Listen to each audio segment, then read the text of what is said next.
you can start the bookish small biz of your dreams. Whoever you are, you have something unique and special to offer the world. And I'm gonna give you 25 ideas to get started.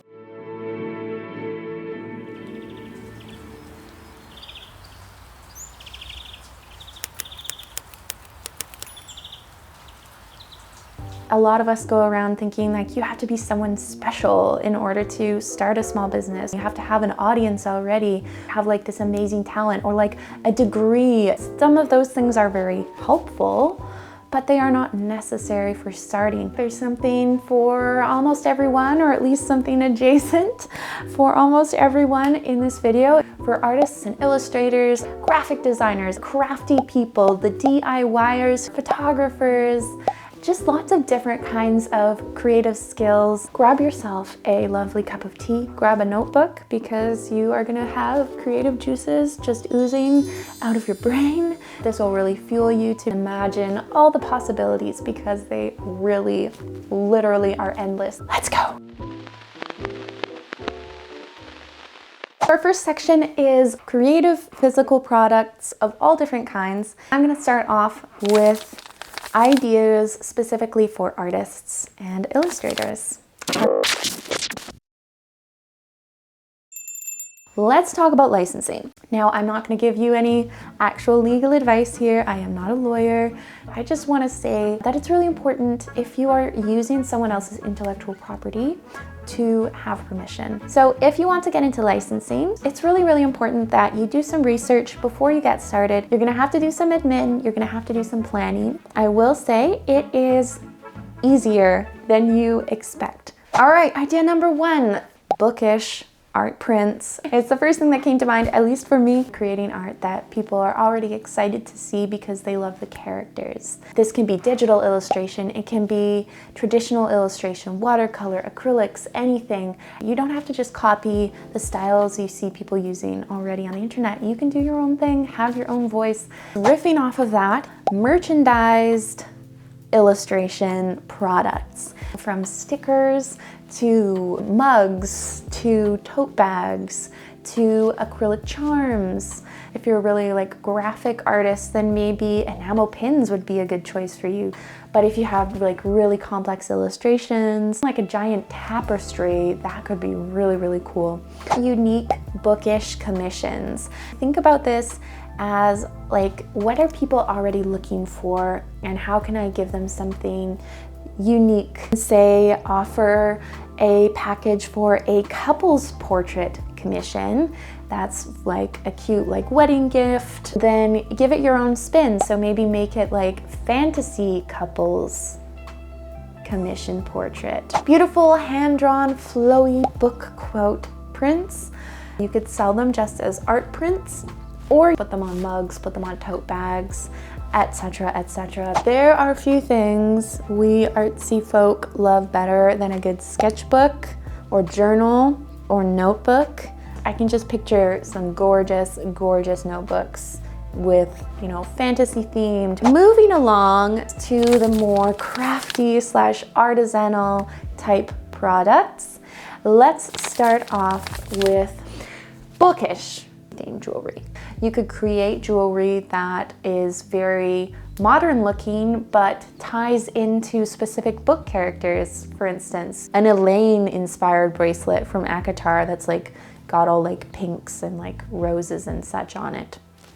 Or you could make fantasy aesthetic inspired jewelry that's not connected to a specific IP. Similar to that, we have bookish accessories. Think of like cosplayers and like Ren fairs and stuff like that.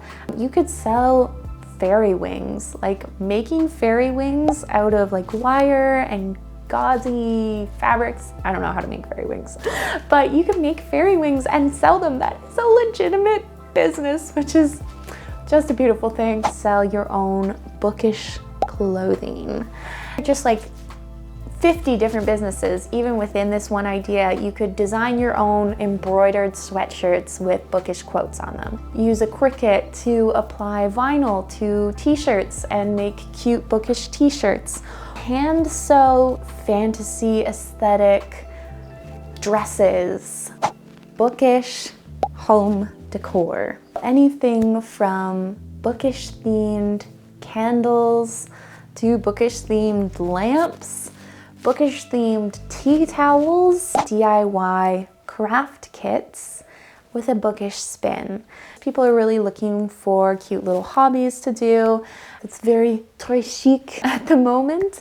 This would be a lot of fun because not only are you getting to be creative in making them, but you know that you are inspiring others to also be creative. Let's take the example of a cross-stitch DIY kit. Create a specific pattern for the project that is uniquely you and has some sort of bookish tie-in, like Elizabeth and Darcy themed from Pride and Prejudice, and maybe put like a little quote. And then you would sell the kit with the pattern and all the supplies that someone would need to make the actual project, as well as simple instructions for how to do the craft. So in this section, I'm going to be talking about ideas that pertain to modifying books. So this is not for the faint of heart. You're not hurting the book, you're helping it. For edge painting, if you're like me, you've seen so many gorgeous videos of this on the internet and you are dying to try it, but also very afraid that you will mess it up and ruin your beloved book, okay? I'm here to tell you what I have to tell myself, which is that it is okay. It is okay if you mess it up. It is okay. Your books will not hate you. They will forgive you. Book rebinding, it's kind of popping off on the internet. I will point out that fan fiction cannot be sold, but you can rebind fiction, non-fan fiction, and sell that. You could create beautiful like embroidered book covers, beautiful cloth covers with stenciled on designs, painted on designs, vinyl designs that you make with a Cricut machine. Illustrate custom dust jackets, which is, the part of the book that covers the hardcover. Look at that. It's just a boring, I hate it when they do that. It's just like a boring book, and then you put the dust jacket on. It's like, pretty. Page overlays. So this is similar. This would be another illustration job where you would illustrate moments in the book and then you would put them inside the book. And they just overlay the page. So it's a really cool way that you can add in illustrations to any existent book. Our next section, we are talking about collaborating with authors and offering services or licensing, etc. One of the most special things a human can do in the world is create a book cover because they're so beautiful and they say so much, and yeah, they are essential to books. So independent authors are always on the lookout for excellent book covers.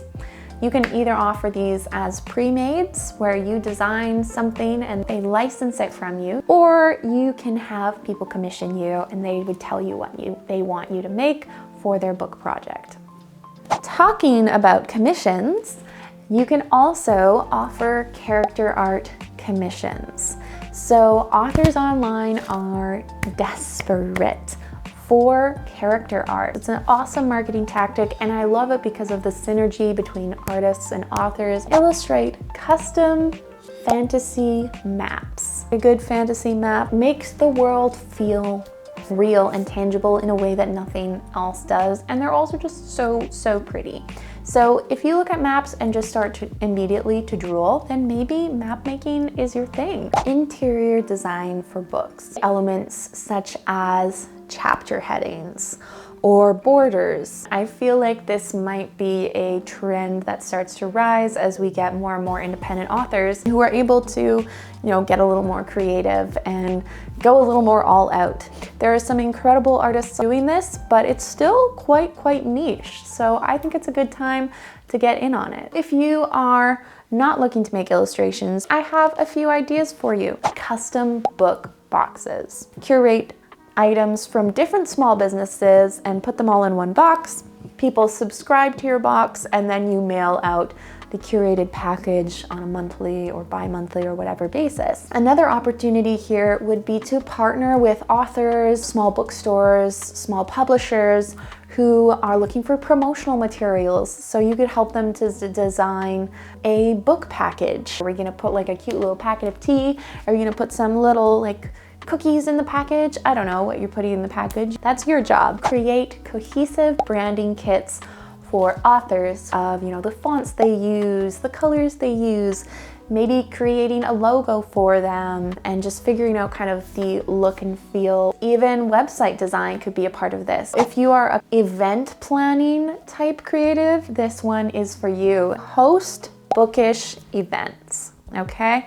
I attended one recently. They pitched it as a grown-up version of the Scholastic Book Fair, and it was awesome. They had local authors come and table. I was vending there, selling bookish stickers, and it was pretty epic. Being in a room full of like creative energy was so good for my soul. You could be the person that makes that happen. You get to not only create an incredible event, but you also get to create like a community where people are having the chance to network and connect with each other. Host fantasy or bookish themed photography sessions. Every time I see a fantasy photo shoot on my Instagram, I am just immediately enraptured because I want that to be me getting in the photo shoot.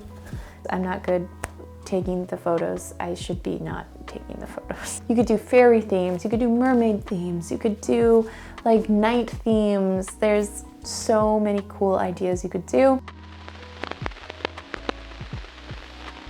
In this last section, we're going to be talking about passive income and content creation, and it's going to be real short because to a degree passive income is a lie, but we're not going to get into that today. Sell printable bookish products. You could sell Kindle inserts that you design or illustrate. You could also create printables for your reading journals or printables for like a book review tracker, sets of icons that are bookish themed, collage kits of fantasy photos. You don't have to worry about any kind of inventory. You don't have to worry about shipping, etc. It's just purely a digital product.